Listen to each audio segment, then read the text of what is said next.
The United States and Israel have signed a new military aid agreement, now officially the single largest pledge of military support in U.S. history. Just under $40 billion worth of war toys will be heading to Tel Aviv over the next decade, but it's still less than Israeli Prime Minister Benjamin Netanyahu initially demanded. RT's Alexei Yershevsky reports.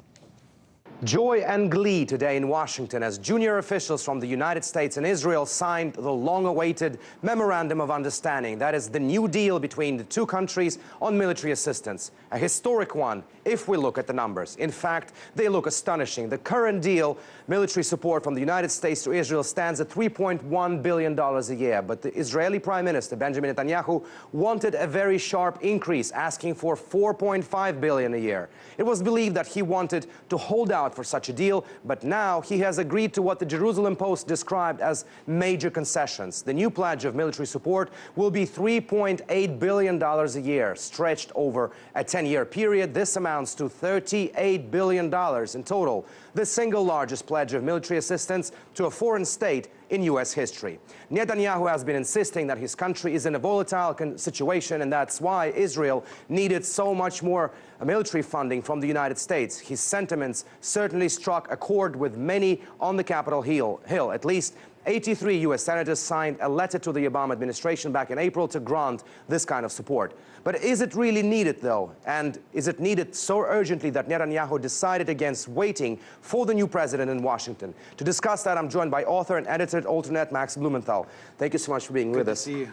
So what's about this deal? Is it really needed? Is Israel in volatile state, as Netanyahu believes? Well, if Israel's in a volatile state, it's because of the kind of country it's decided to have. The United States actually blamed Israel for destroying Secretary of State John Kerry's framework agreement for a peace process in 2014. And so without a peace process, Israel's basically going to have to bomb its way out of all of its problems and to continue to put walls and mass surveillance systems in order to continue this project of demographic engineering. And what this $38 billion signifies is the U.S. basically rewarding occupation and accepting Israel's place in the region where it is a force for instability and where it will have to bomb its way out of every political crisis.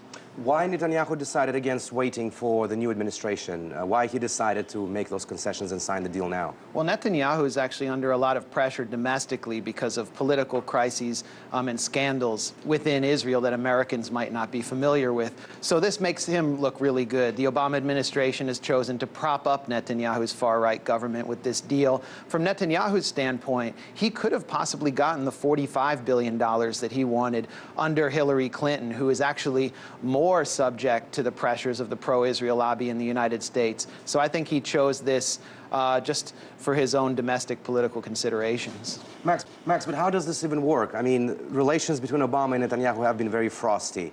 Obama signs the Iranian deal, Netanyahu slams it, and now the historic deal goes through. How does this even fit into the, international foreign relations? Yeah, I mean, if an alien came down from outer space or an objective political observer came to the United States and saw this deal, they'd wonder, why is Obama rewarding a country led by a man who actually tried to unseat him in the 2012 election, who's consistently insulted him and undermined him?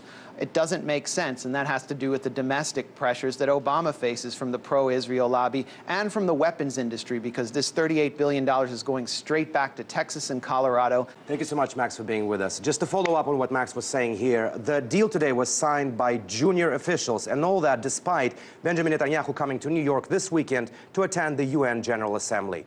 Alexei Yershevsky, RT, reporting from Washington, D.C.